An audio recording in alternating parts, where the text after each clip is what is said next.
What's on, ladies and gentlemen? My name's Ross, I like games, and today we are looking at some new black Dragon Ball Super TCG cards. They were revealed on the official website just today, and I've been bringing you videos like this for a little while now, but I thought, you know what? It's time to do one of these on the day these cards are actually revealed. So let's have a bit of a gander, shall we? Now, there's two new leaders coming, and we do need to look at both of them in this video.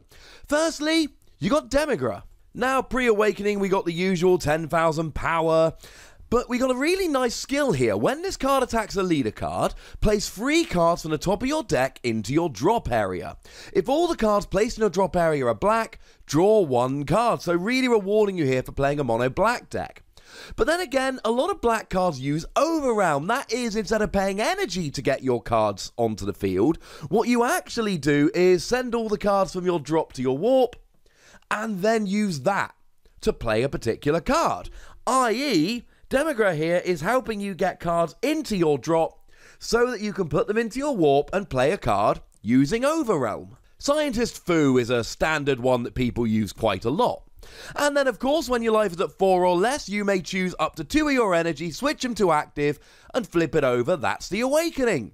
Once you do that, you get access to Wormhole, which really is the thing that makes me delighted about this particular leader. Ghostly Malice Demigra, you can activate Overrealm and Dark Overrealm up to a total of 2 times per turn. One of the worst things about Overrealm is it's a once per turn kind of thing. This lets you have it twice. This is by far my favourite thing about this leader, and given that I'm taken to playing black cards, this is the thing that makes me really excited to start testing with this leader. And of course you draw a card when you attack, because pretty much every leader card does. And you've still got your skill once per turn, choose up to 3 black cards in your warp, and place them in your drop area. Not only does it let you have Overrealm twice, but it also lets you put cards from your warp back into your drop area so that you've got cards ready to go, because when you use Overrealm, you lose all of the cards in your drop, so this helps you put some of them back.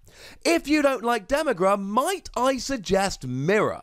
Now, before we awaken, we've got, you know, the usual 10,000 power, but a really nice skill that lets you put 1 life into your hand, getting you closer to awakening, and then it gains an extra 5,000 for the duration of the turn, and places 3 cards from the top of your deck into the drop area. So you're closer to awakening, and you're getting cards in your drop to use Overrealm, and you're essentially having a 15,000 power leader before awakening. That's awesome. And then when you're at 4 or less life, choose up to 2 of your energy, switch them to active, flip this card over, and again you get 15,000 power, you draw a card when you attack. But now you get a new skill, choose 3 cards in your warp and place them in your drop, just like Demigra, but you gain 5,000 power. Same skill, but you also gain 5,000 power, so it's not really 15,000, it's 20,000, which is more than your average leader has. So you still only get Overrealm once per turn, which makes me sad, but you get an extra 5,000 power, and that's essentially the choice that you're making between these two leaders here. Personally, I'm hashtag Team Demigra, but I would not be terribly mad if you preferred Mirror. Now, both these leaders have cards that help them out quite nicely. So, Demigra here, you've got Putine in Demigra's Thrall, and I'm sorry if I'm messing up the pronunciation, scold me in the comment section. It's 1 cost, making it very easy to play. It is a blocker, meaning that you can have it block an attack, hence blocker. And when you play this card, if your leader card is Demigra, place up to 2 cards from the top of your deck into your drop area. So now you're getting 3 from your leader and 2 from this, potentially on turn 1. And if you can get 5 cards in your drop turn 1, you could get something like Masked Saiyan the Mysterious Warrior into play on your first turn. That's pretty sweet, ladies and gentlemen. I like that an awful lot indeed. Speaking of being in Demigra's Thrall, we've also got Gravy in Demigra's Thrall. It's a 2 cost, but it's got 15,000 power, so that's alright by me. And the skill says that when you attack or combo with this card, and bearing in mind combo is 0 plus 5,000, very standard, but it means you're not using any of your energy. If your leader card is black, choose up to 2 cards in your warp and place them in your drop area. And hopefully you can all see where we're going with this. Now it's going to be difficult to do this turn 1 because you're not putting cards into your drop, you're putting them from your warp into your drop, so you can't, for instance, use this to get 7 cards in your drop and get Scientist Fu going. But once you've used Overrealm and put those cards from your drop into your warp, you then need to refill your drop, because remember, Demigra is giving you 2 Overrealms per turn. You use Overrealm, your drop is empty, you need to refill it. This helps you out beautifully. And we've also got Seasoning Arrow here. It's an extra card, but it's only got a 1 cost, so it's nice and cheap. If your leader card is Demigra, check. It gains 10,000 power for the duration of the battle.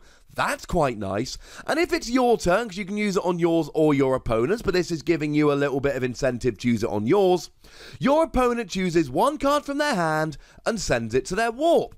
But if it's a battle card, you get to combo with it, so you get a cheeky little extra combo as well. That sounds pretty nice to me, ladies and gentlemen. And while we're here, there is another card coming which allows us to combo with our opponent's cards. It's Dark Control Demon God Demigra, which is a 4-drop and it's 20,000 power and all of that. It's actually quite a nice example of Dark Overrealm. So Overrealm 5, let's say Mass Saiyan, you've got to have at least 5 cards in your drop, and then you put them all to your warp, and then you get to play the card essentially for free. Whereas Dark Overrealm, you've got to have that number of black cards in your drop area. So Dark Overrealm 4, you've got to have 4 black cards in your drop, and then you can play this for free by sending them to your warp. Although actually, Dark Control Demon Demigod Demigra, you can't play for free, because there is a free cost as well as the Dark Overrealm 4. But when you attack, which is potentially every turn, your opponent chooses 1 card from their hand and sends it to their warp. If it was a battle card, combo with this in your combo area, i.e. it's an extra Seasoning Arrow every turn. You don't get the extra 10 to Demigra, but you do get the extra combo. That sounds pretty nice to me. But not to be outdone, Mirror has some cards of their own. Dark Kamehameha. It's a single cost, so it's nice and cheap.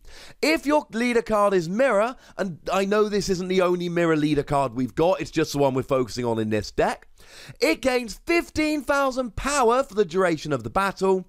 And if it's your turn, again, you can play it on yours or your opponent's, but incentive to play it on yours. Choose up to 1 of your opponent's battle cards with an energy cost of 4 or less and send it to their warp. That's right, an extra 15,000 power, and you get to get rid of 1 of your opponent's battle cards. Bearing in mind that Mirror is always adding 5,000 with its skill anyway, so you've essentially got an extra 20,000. Before Awakening, power of 30. After Awakening, power of 35. Just for playing a 1-cost extra card. That sounds like a pretty powerful leader to me. And while we're sending cards to the warp here, we've actually got a couple others that can do this quite nicely. We've got Dimensional Barrier Fu. It's Overrealm 5, plus pay 1 cost, or you can just pay the 5, Overrealm. It's got Double Strike and 20,000 power, that's quite nice. But the auto here, when you play this card with Overrealm, another reason to play it with Overrealm rather than just paying the cost, choose up to 1 of your opponent's battle cards and send it to their warp. That's right, no, if it's got 4 or less, no. Just immediately send 1 to the warp. That sounds pretty gosh darn nice. And we've actually got another one here as well. We've got Time Trauma Masked Saiyan. It's a free cost and it doesn't have Overrealm, so you've got to pay all 3 of the energy cost here. When you play this card, if your leader card is black, so it would work with either Mirror or Demigra here, you may choose up to 2 cards in your life and add them to your hand, getting you nice and close to Awakening.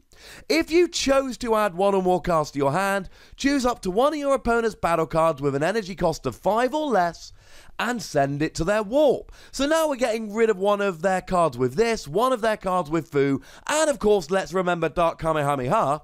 you're really starting to get rid of some of their battle cards here. You're playing quite a disruptive game. That's what these new cards are giving you the option to do. Now, that's the leaders and the cards that really help them out, but I do need to mention a couple of other cards before we finish this video.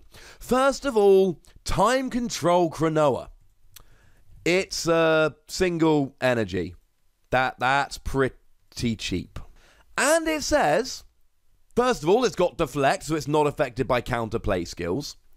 But it's got an auto, when you play this card, draw a card, that's alright.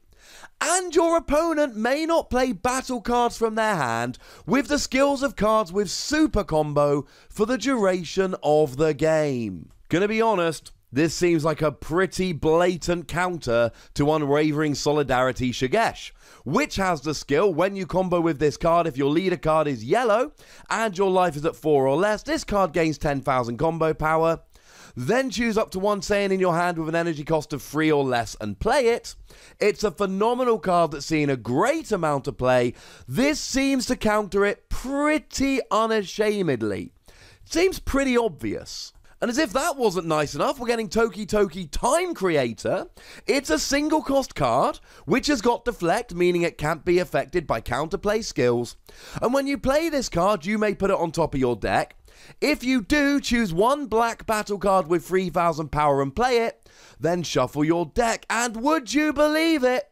Time Control Cronoa has exactly 3,000 power. So you can play Toki Toki for a single energy, potentially on turn 1. Then go and get Time Control Cronoa, and you get to play it straight away. And then Toki Toki goes back into your deck, which is quite nice. And oh yeah, then Unwavering Solidarity Shigesh is gone pretty much for the entire game. That sounds okay to me. Unless you're playing Shigesh, in which case, ha! Gutted. And the last of these black cards I really want to feature in this particular video is Minus Kill Zone. It's a free card. You don't need to pay any cost. You get to send free cards from your drop area to your warp, which actually gets you further away from using Overrealm here, because you're getting rid of cards that could otherwise be used to pay for Overrealm. Draw one card, and your opponent may not activate counterplay skills for the duration of the turn. Now, I don't want to go into too much detail here. It would take a while to list off all of the things that we're stopping here. But let's just say Cold Bloodlust. Cold Bloodlust seems very much like the kind of thing this is going to be stopping. I'm really happy about the black cards that were revealed today. Both the leaders are very interesting. We've got a direct counter to a card we hate, and we've got Minus Kill Zone, which, you know, gets rid of counterplay skills for the entire turn. These are gonna see some play, ladies and gentlemen. But now I want to hear from you guys. Which of these cards are you most excited about? Let me know in the comment section. Go nuts, but be nice. Then just make sure you like this video, subscribe to this channel, because these Dragon Ball videos are going to get more and more often. And do be following me on Twitter at the Wossy, so you can, know what I'm thinking. But by far the most important thing, as always, is to look after yourselves until next time. Thank you very much for watching. My name's Ross, and you've been watching PTCG Radio.